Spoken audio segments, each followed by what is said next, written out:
18 de agosto de 1976, 10 horas e 30 da manhã. 2 oficiais americanos e 5 soldados sul-coreanos caminham em direção a um álamo na zona desmilitarizada entre as duas Coreias, carregando machados e serras para podar galhos que bloqueiam a visão de um posto de observação. É um trabalho rotineiro de manutenção que já fizeram dezenas de vezes antes, mas em 30 minutos, essa árvore vai desencadear uma crise internacional que levará o mundo à beira de uma guerra nuclear, mobilizará 23 mil soldados americanos, colocará bombardeiros B-52 com armas atômicas em alerta e quase iniciará a Terceira Guerra Mundial, por algo tão absurdo que nenhum roteirista de Hollywood teria escrito, com medo de que o público considerasse ridículo demais. Esta é a história do incidente do machado em Panmunjom, o dia em que um álamo quase destruiu o mundo. Antes de começar, deixa nos comentários. Você sabia que os Estados Unidos e a Coreia do Norte quase foram a uma guerra nuclear por causa de uma árvore? Você conhecia esse incidente? Conta para mim o que você sabe sobre a zona desmilitarizada coreana. Ato 1. A zona mais perigosa do planeta. Para entender como algo tão estúpido quanto podar uma árvore quase causou uma guerra mundial, você precisa entender onde isso aconteceu. E esse lugar é a zona desmilitarizada da Coreia, que provavelmente é o pedaço de terra mais tenso e militarizado do planeta, apesar do nome enganoso. A Guerra da Coreia terminou oficialmente em 27 de julho de 1953, não com um tratado de paz, mas com um armistício, o que basicamente significa uma pausa no combate. As duas Coreias, tecnicamente, continuam em guerra 23 anos depois, em 1976, e a linha que as separa é uma faixa de terra com 4 quilômetros de largura e 250 quilômetros de comprimento, chamada Zona Desmilitarizada, ou DMZ, que atravessa a Península Coreana aproximadamente no paralelo 38. A DMZ é irônica, porque supostamente é desmilitarizada, mas na realidade é uma das fronteiras mais militarizadas do mundo, com mais de 1 milhão de soldados norte-coreanos ao norte e 600 mil soldados sul-coreanos, mais 28.500 americanos ao sul, todos apontando uns para os outros através de campos minados densos, arames farpados, trincheiras, bunkers e postos de observação que se vigiam 24 horas por dia. O único lugar onde as duas Coreias se encontram cara a cara é a Área de Segurança Conjunta em Panmunjom, que é uma zona neutra de 800 metros de diâmetro, onde representantes de ambos os lados podem se reunir para negociações sob supervisão do Comando das Nações Unidas.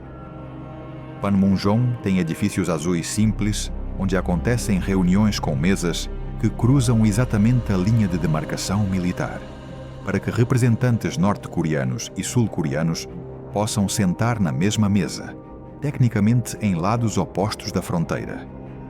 A área é administrada conjuntamente, mas na prática cada lado faz o que quer na sua metade, criando situações absurdas, como guardas que ficam parados, imóveis, encarando-se por horas, bandeiras cada vez maiores, instaladas por ambos os lados competindo para ver quem tem a bandeira mais alta, e constantes jogos psicológicos projetados para intimidar o outro lado.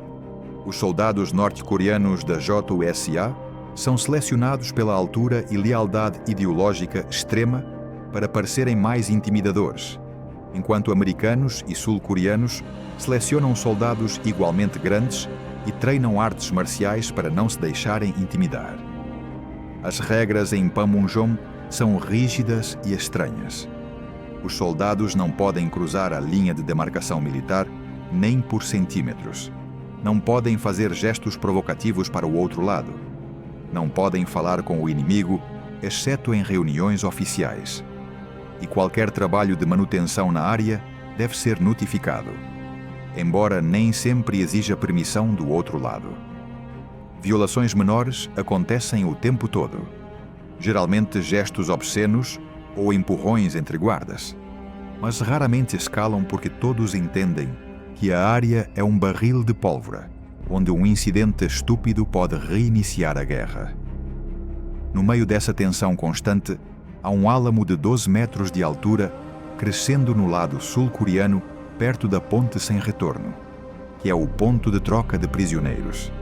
A árvore teria sido plantada por Kim Il-sung em 1948, segundo a propaganda norte-coreana, tornando-se quase um objeto sagrado para eles, embora para o comando da ONU fosse apenas uma árvore incômoda porque seus galhos bloqueavam a linha de visão do posto de observação 5 em direção à ponte sem retorno, onde ocasionalmente tropas norte-coreanas realizavam infiltrações ou atividades suspeitas.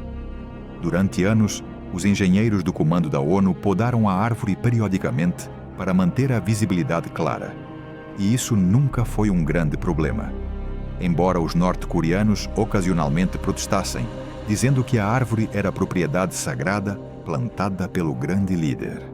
Mas geralmente eles apenas observavam e gritavam insultos enquanto os americanos podavam. Em 6 de agosto de 1976, uma equipe americano-sul-coreana podou alguns galhos da árvore sem incidentes e planejou voltar para terminar o trabalho. Em 18 de agosto, o capitão Arthur Boniface, de 32 anos, e o primeiro-tenente Mark Barrett, de 26, lideram uma equipe de 5 soldados sul-coreanos da Força de Apoio de Segurança Conjunta para completar a poda. Boniface é um oficial experiente que está na Coreia há 1 ano, enquanto Barrett chegou há apenas 1 mês, e essa é sua primeira missão em Panmunjom.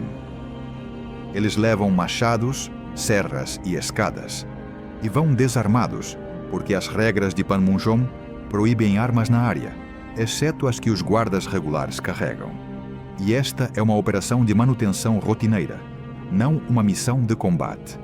Às 10h30, a equipe chega à árvore e começa a trabalhar, enquanto soldados americanos e sul-coreanos fornecem segurança observando os guardas norte-coreanos que estão a cerca de 100 metros, olhando, mas sem interferir. Tudo parece completamente normal e rotineiro. Apenas mais um dia entediante de manutenção no lugar mais tenso do planeta. Boniface sobe numa escada e começa a cortar galhos com uma serra, enquanto Barrett supervisiona de baixo e os soldados sul-coreanos trabalham em galhos mais baixos com machados. O que ninguém sabe é que do lado norte, o tenente Pak Chul está observando com irritação crescente. Pak é um oficial da Guarda de Fronteira do Exército Popular da Coreia, conhecido por temperamento volátil e agressivo, mesmo para os padrões norte-coreanos, e por algum motivo desconhecido, naquele dia ele decide que a árvore não pode ser podada sem permissão explícita das autoridades norte-coreanas, embora nunca antes isso tivesse sido exigido. Às 10h45, Pak se aproxima da árvore com 2 guardas e, num inglês quebrado, ordena que os americanos parem o trabalho imediatamente.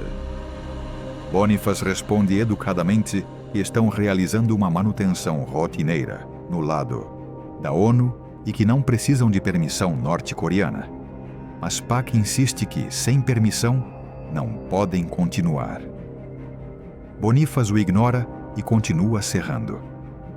Pak grita mais alto, dizendo que se não pararem, haverá consequências. Mas novamente Boniface não responde.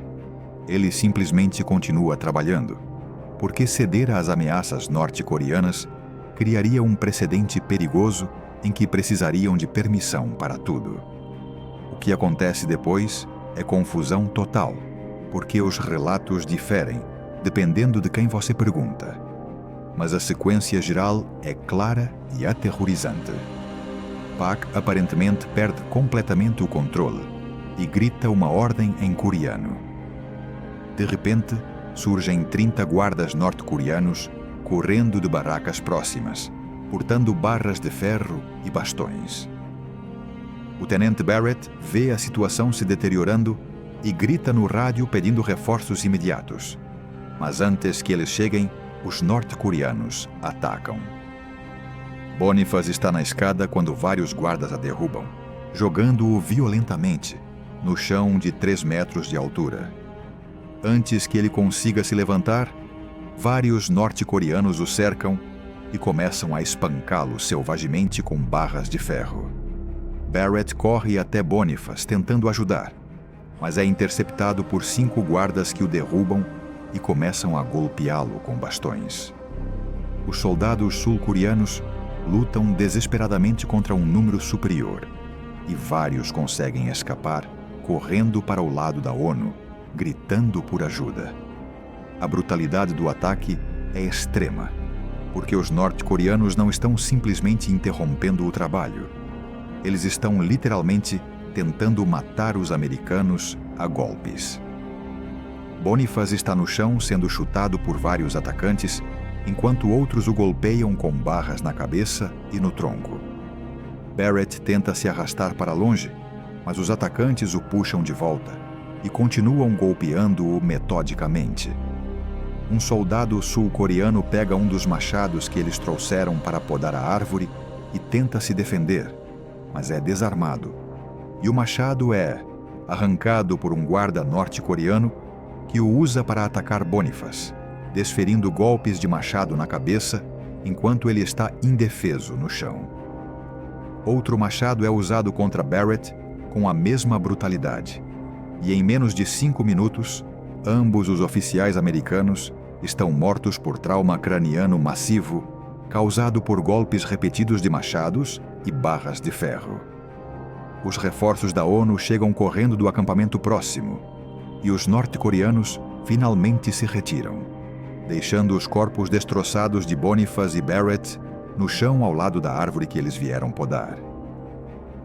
4 soldados sul-coreanos estão gravemente feridos, sangrando por múltiplas lesões, enquanto guardas norte-coreanos retornam para o seu lado gritando propaganda vitoriosa, como se tivessem acabado de vencer uma batalha heróica.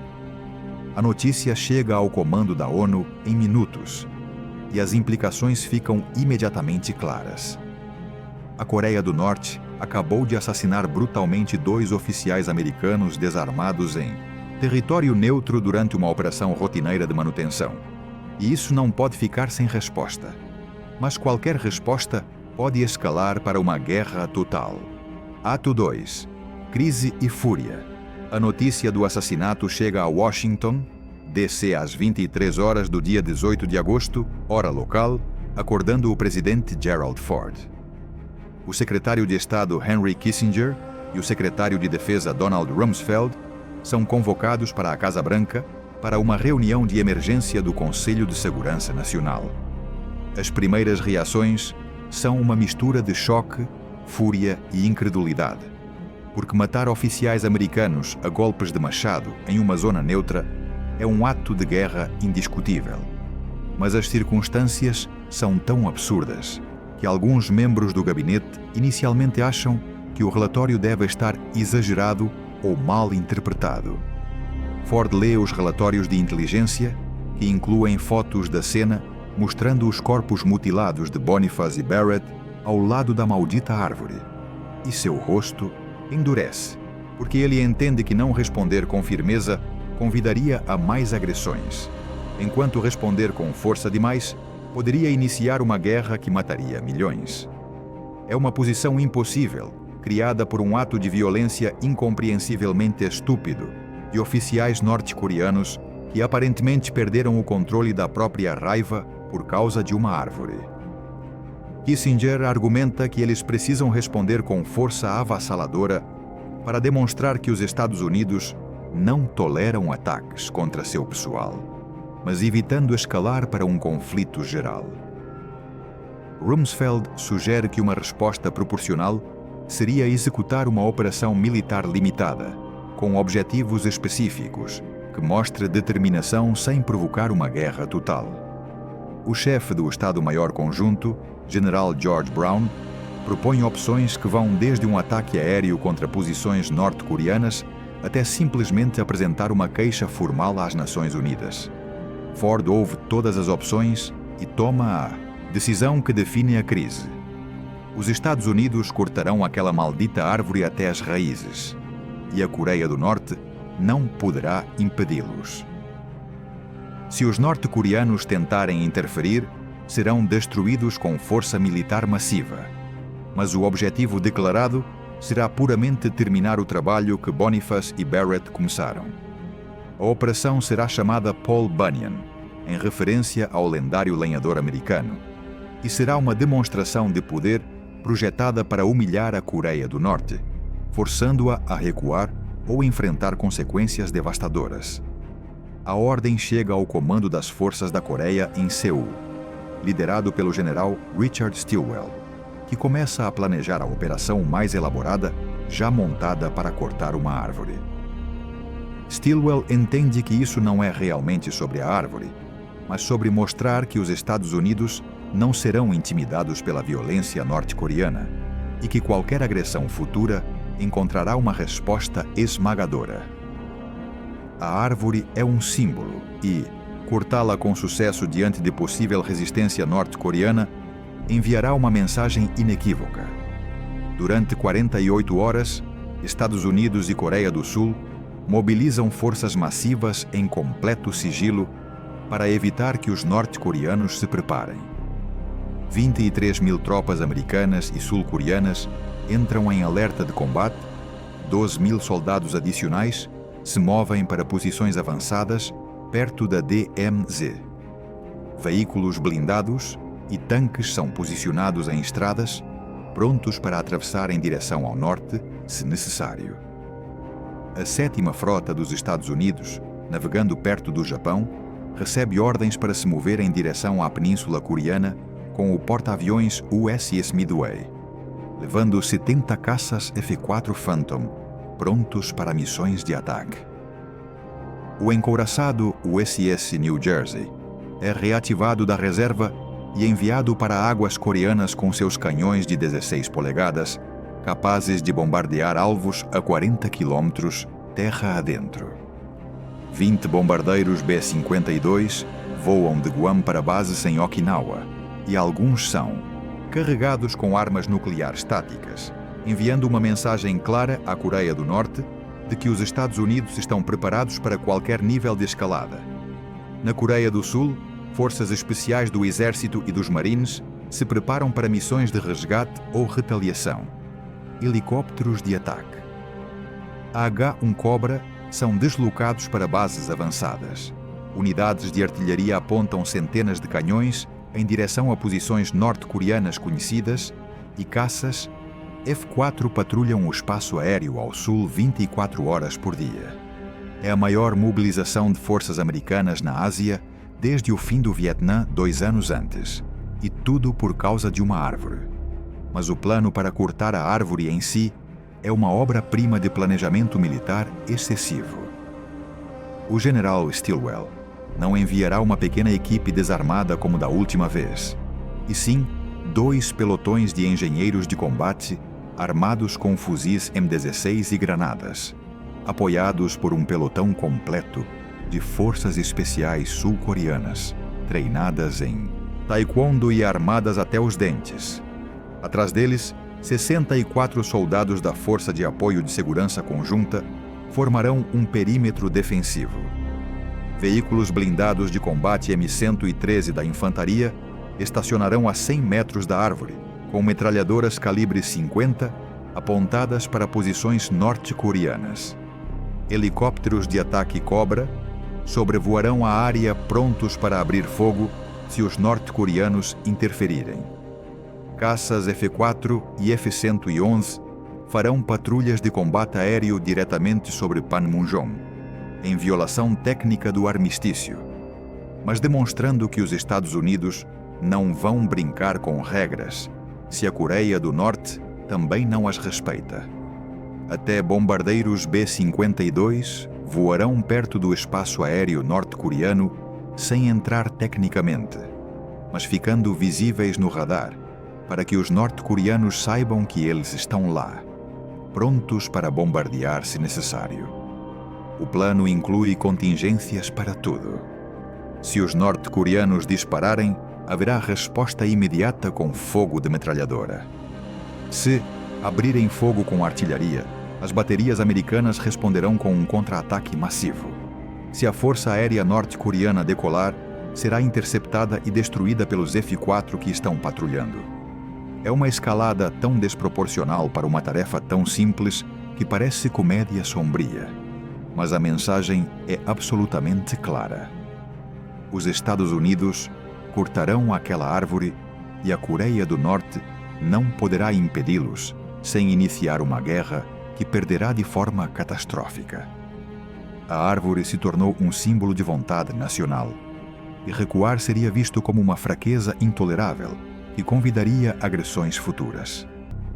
Em 21 de agosto, às 7 horas da manhã, hora da Coreia, tudo está pronto e as tropas começam a se mover em direção a Panmunjom, na operação militar mais grande já montada para a jardinagem na história humana. Ato 3. Operação Paul Bunyan, 21 de agosto de 1976, 7 horas da manhã. Os guardas norte-coreanos em Panmunjom observam de seus postos o que parece ser um movimento incomum do lado da ONU. Normalmente, nesse horário, há uma guarda mínima, mas hoje há dezenas de soldados se movendo para a área de segurança conjunta em formação completa de combate. Os norte-coreanos relatam a atividade suspeita aos seus comandantes, mas inicialmente não há reação, porque os Estados Unidos frequentemente realizam exercícios perto da DMZ, embora normalmente com aviso prévio. Às 7 horas e 15 minutos, começam a chegar caminhões militares descarregando mais soldados e equipamentos pesados. Os norte-coreanos agora estão alarmados, porque isso parece preparação para um ataque, e começam a mobilizar suas próprias forças em resposta. Guardas adicionais correm para suas posições no lado norte, veículos militares aparecem se movendo por estradas visíveis do sul e oficiais norte-coreanos gritam ordens enquanto tentam determinar o que está acontecendo. Às 7 horas e 30 minutos, a escala completa da operação fica evidente quando uma coluna de veículos blindados M113 avança em direção à árvore, tomando posições defensivas com metralhadoras apontadas para posições norte-coreanas. Atrás, chegam caminhões com os pelotões de engenheiros carregando serras elétricas, machados e equipamento de demolição, enquanto soldados de infantaria formam um perímetro com fuzis prontos. No céu, aparecem helicópteros. Cobra informação de ataque voando baixo sobre a área.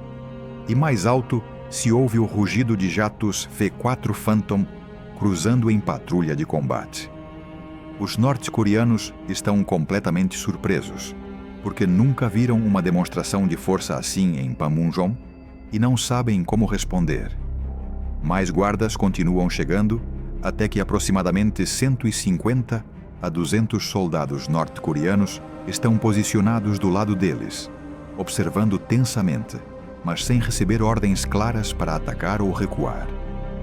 Oficiais norte-coreanos gritam ameaças e propaganda através de alto-falantes, dizendo que qualquer provocação será respondida com força.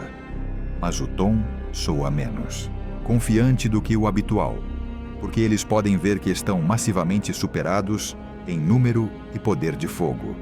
Às 7 horas e 42 minutos em ponto, o tenente-coronel Victor Vieira dá a ordem para começar e os engenheiros se movem em direção à árvore com suas serras elétricas rugindo.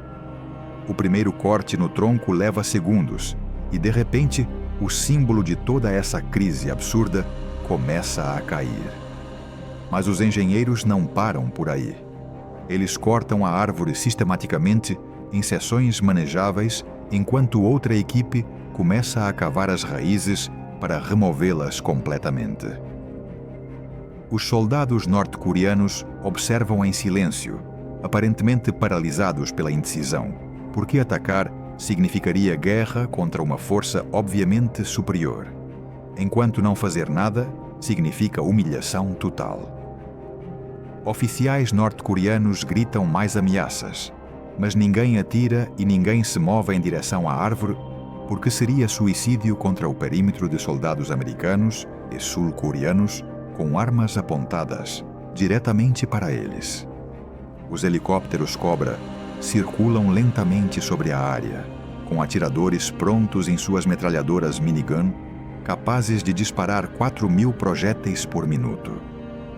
Os F-4 continuam passando sobre Panmunjom em violação deliberada do espaço aéreo neutral, mostrando que os Estados Unidos não vão mais jogar pelas regras que a Coreia do Norte violou primeiro. Mais alto, bombardeiros B-52 voam tão perto do espaço aéreo norte-coreano que aparecem nos radares de Pyongyang, causando alerta massivo nas forças aéreas norte-coreanas, que mesmo assim não decolam, porque compreendem que seriam destruídas imediatamente. Em Pyongyang, Kim Il-sung está recebendo relatos frenéticos de seus comandantes militares descrevendo a mobilização massiva americana. E todos perguntam se devem responder com força. Mas Kim aparentemente entende que seus oficiais exageraram brutalmente ao assassinar os americanos. E agora a Coreia do Norte está numa posição impossível, em que qualquer resposta militar causaria uma derrota devastadora. Kim ordena que suas forças permaneçam em posição defensiva, mas não ataquem, permitindo efetivamente que os Estados Unidos completem a operação sem interferência. Às 7h58, depois de apenas 16 minutos de trabalho, os engenheiros já cortaram completamente a árvore e estão carregando os pedaços em caminhões para remoção. As raízes são escavadas e o toco é cortado ao nível do solo. Às 8h15, a operação está completa. A árvore já não existe, deixando apenas um pedaço de terra onde esteve, e uma visibilidade clara do posto de observação 5 até a ponte sem retorno, como se pretendia originalmente. As forças americanas e sul-coreanas começam a se retirar em ordem, mantendo formação defensiva pronta para responder se os norte-coreanos tentarem algo de última hora, mas não há resistência. Os M-113 recuam com metralhadoras ainda apontadas para o norte. Os helicópteros sobem e se afastam. E os caças continuam patrulhando por mais uma hora antes de retornar à base. Em 45 minutos, a operação militar mais elaborada já montada para a jardinagem foi concluída sem um único disparo, embora dezenas de milhares de soldados estivessem prontos para uma guerra total. Do lado norte-coreano, os guardas permanecem em suas posições, observando impotentes enquanto os Estados Unidos executam uma operação militar em território tecnicamente neutro, sem consequências. É uma humilhação completa que demonstra efetivamente que a Coreia do Norte não consegue proteger nem mesmo símbolos que considera sagrados se os Estados Unidos decidirem o contrário com determinação e força suficientes. Ato 4. Consequências e legado. A reação internacional à Operação Paul Bunyan é uma mistura de alívio e deboche, porque, por um lado, o mundo evitou uma guerra potencialmente nuclear por causa de uma árvore, mas, por outro, toda a situação é tão absurdamente estúpida que vira um exemplo clássico de como guerras podem começar por motivos completamente ridículos quando o orgulho nacional e o ego político passam por cima do senso comum. A Coreia do Norte, inicialmente, tenta declarar vitória, dizendo que defendeu valentemente a árvore sagrada plantada por Kim Il-sung contra a agressão imperialista. Mas quando fica claro que a árvore já não existe e que eles foram completamente humilhados, a narrativa muda. Na noite de 21 de agosto, Pyongyang emite uma declaração extraordinária, expressando pesar pela morte dos 2 oficiais americanos, o que é o mais próximo de um pedido de desculpas que a Coreia do Norte já deu por qualquer coisa. A declaração cuidadosamente evita admitir culpa direta, mas reconhece que o incidente foi lamentável e poderia ter sido evitado, sugerindo indiretamente que seus oficiais se excederam. Para a Coreia do Norte, isso é uma concessão massiva, equivalente a admitir um erro. E mostra que eles entenderam perfeitamente que os Estados Unidos estavam prontos para uma guerra se eles não recuassem. Em Washington, a administração Ford declara a operação um sucesso total de diplomacia respaldada por força. Ford, em uma coletiva de imprensa, diz: "Cumprimos nossa missão de forma profissional e ninguém interferirá novamente em operações legítimas de manutenção das forças das Nações Unidas em Panmunjom." Kissinger descreve a crise como um exemplo de como uma potência deve responder a uma provocação. Com força avassaladora que torna a agressão cara, mas com objetivos limitados que evitam uma escalada incontrolável. As forças americanas permanecem em alerta elevado por mais 2 semanas, enquanto as tensões diminuem gradualmente. Os B-52 retornam a Guam. A 7ª Frota retoma patrulhas normais e as tropas voltam para suas bases regulares. A DMZ volta ao seu estado normal de tensão permanente, mas com um novo entendimento. A Coreia do Norte aprendeu que assassinar pessoal da ONU trará uma resposta militar massiva, enquanto os Estados Unidos demonstraram que não serão intimidados pela violência norte-coreana. O local onde a árvore ficou permanece vazio como lembrete, e eventualmente é instalado um monumento simples com uma placa lembrando o capitão Boniface e o tenente Barrett, que morreram em um dos incidentes mais absurdos da Guerra Fria. Suas famílias recebem medalhas póstumas e compensação, mas isso dificilmente compensa a perda de maridos e pais em um incidente que nunca deveria ter escalado, além de uma discussão verbal sobre permissões de poda. O tenente norte-coreano Pak Chul, que aparentemente iniciou a violência, nunca mais é visto em Panmunjom, e há relatos sugerindo que ele foi executado ou enviado para um campo de trabalho por criar uma crise internacional que humilhou o regime, embora isso nunca tenha sido confirmado. Os guardas norte-coreanos envolvidos nos assassinatos também não reaparecem, sugerindo que o regime puniu os responsáveis internamente, enquanto publicamente evitava admitir culpa completa. As regras em Panmunjom são revisadas após o incidente, estabelecendo protocolos mais claros para operações de manutenção e aumentando a presença de guardas da ONU durante qualquer trabalho perto da linha de demarcação militar.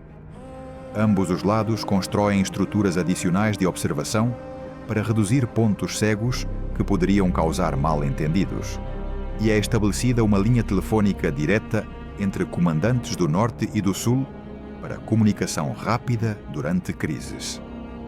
Ironicamente, o incidente do Machado melhora a comunicação geral na DMZ, porque ambos os lados compreendem que mal-entendidos em uma área tão tensa podem escalar de forma catastrófica. As reuniões da Comissão Militar do Armistício se tornam mais frequentes e protocolos de desescalada são estabelecidos para prevenir a repetição de uma violência semelhante. Panmunjom continua sendo um lugar tenso, mas a crise da árvore mostrou a ambos os lados que ninguém realmente quer uma guerra total por orgulho ferido. O incidente se torna um estudo de caso em academias militares sobre gestão de crises e uso de força proporcional, porque a Operação Paul Bunyan é o exemplo perfeito de como aplicar poder militar avassalador para um objetivo limitado, enviando uma mensagem política sem iniciar uma guerra generalizada. A chave foi que os objetivos americanos eram específicos e alcançáveis: cortar a árvore, em vez de vagos como punir a Coreia do Norte, o que teria sido difícil de definir como uma vitória clara. Historiadores debatem se a resposta americana foi excessiva, argumentando que mobilizar 23 mil tropas e bombardeiros nucleares para cortar uma árvore parece absurdo, mas outros apontam que permitir o assassinato de oficiais sem uma resposta forte teria convidado mais agressões norte-coreanas. O contexto de 1976 é importante. Os Estados Unidos tinham acabado de sair, humilhados do Vietnã, e havia percepções globais de fraqueza americana que a Coreia do Norte poderia querer explorar. Ford precisava demonstrar que sair do Vietnã não significava que os Estados Unidos tolerariam agressões contra seu pessoal em outros lugares. A operação também demonstrou a eficácia da diplomacia do canhoneiro moderna, onde uma demonstração de força esmagadora previne o conflito em vez de causá-lo, porque o lado mais fraco compreende que resistir é suicídio. A Coreia do Norte não recuou por razão moral, mas porque viu 23 mil tropas, helicópteros de ataque, caças e bombardeiros prontos para destruí-los se interferissem em uma operação de jardinagem. Epílogo: As lições de uma árvore. O incidente do Machado de Panmunjom permanece como um dos eventos mais estranhos e perigosos da Guerra Fria, onde uma disputa sobre uma árvore quase iniciou a Terceira Guerra Mundial, potencialmente matando milhões de pessoas. É um lembrete sóbrio de como guerras podem começar por razões completamente estúpidas, quando orgulho nacional, territorialidade e falta de comunicação se combinam em um ambiente já tenso. O capitão Arthur Bonifaz, de 32 anos, deixou esposa e uma filha pequena. Ele tinha servido no Vietnã e sobrevivido a combates intensos, apenas para ser assassinado a golpes de machado por algo tão mundano quanto podar uma árvore. O tenente Mark Barrett, de 26 anos, tinha acabado de chegar à Coreia havia apenas um mês, e esta era sua primeira missão na DMZ. Sua família recebeu a notícia de sua morte violenta no que deveria ser uma operação rotineira de manutenção. Os 4 soldados sul-coreanos feridos sobreviveram, mas vários ficaram permanentemente incapacitados por trauma craniano e múltiplas lesões. A zona desmilitarizada permanece como uma das fronteiras mais tensas do mundo 48 anos após o incidente do Machado, com mais de 2 milhões de minas terrestres enterradas, arames farpados que se estendem por quilômetros e soldados que se encaram através de uma linha que separa 2 Coreias, tecnicamente ainda em guerra. Panmunjom continua sendo o único lugar onde representantes podem se reunir cara a cara, mas as tensões nunca desapareceram completamente. Nos últimos anos, houve momentos de distensão, incluindo a reunião histórica de 2018 entre Kim Jong-un e o presidente sul-coreano Moon Jae-in, diretamente na linha de demarcação militar em Panmunjom, onde simbolicamente deram as mãos e cruzaram para os lados opostos. Foram imagens poderosas de esperança por uma eventual reconciliação, mas a realidade é que ambas as Coreias continuam profundamente divididas e militarizadas, esperando um conflito que pode reiniciar a qualquer momento. O local onde o Álamo esteve agora tem 2 árvores jovens plantadas por ambos os lados como símbolo de paz. Mas a ironia não se perde em ninguém. As árvores da paz crescem onde oficiais morreram violentamente por causa da árvore anterior. O monumento a Bonifaz e Barrett fica próximo, lembrando que mesmo em operações aparentemente seguras, em uma zona desmilitarizada, a violência pode explodir instantaneamente quando 2 inimigos mortais se enfrentam a poucos metros de distância. A lição mais importante do incidente do Machado é que em ambientes de alta tensão, pequenos mal-entendidos ou decisões impulsivas de oficiais individuais podem criar crises internacionais que ameaçam uma guerra total. O tenente Pak aparentemente decidiu por conta própria que a árvore não poderia ser podada, e essa decisão pessoal de um oficial de patente média quase causou uma guerra nuclear, porque em uma zona como a DMZ, cada ação tem implicações políticas e estratégicas massivas. As guerras raramente começam por grandes razões filosóficas, mas por incidentes estúpidos que escalam fora de controle quando orgulho e política superam a racionalidade. A Primeira Guerra Mundial começou pelo assassinato de um arquiduque em Sarajevo.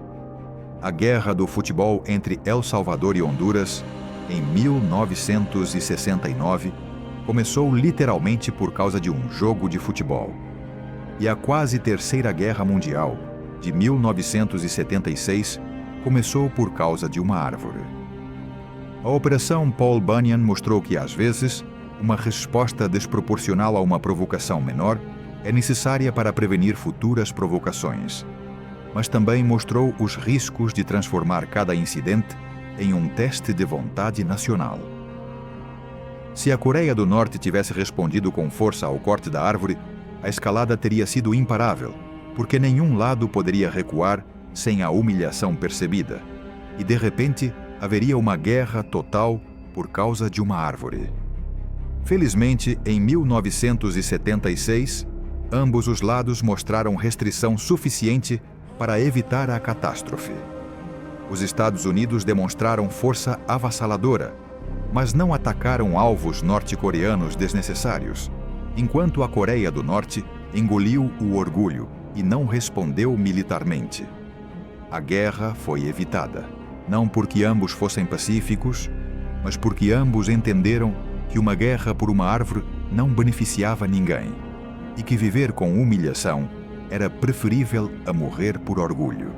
Esta foi a história do dia em que quase começou a Terceira Guerra Mundial, por causa de uma árvore. O dia em que orgulho nacional e violência estúpida quase destruíram o mundo por uma disputa de jardinagem. O dia em que lembramos que a paz às vezes depende de ambos os lados, entenderem quando recuar antes que o absurdo se torne apocalíptico. Deixa nos comentários, você conhecia esse incidente antes? Você acha que a resposta americana foi proporcional ou excessiva? O que você pensa sobre como pequenos incidentes podem escalar para guerras? Você gostaria que eu fizesse vídeos sobre outros incidentes quase guerras da Guerra Fria?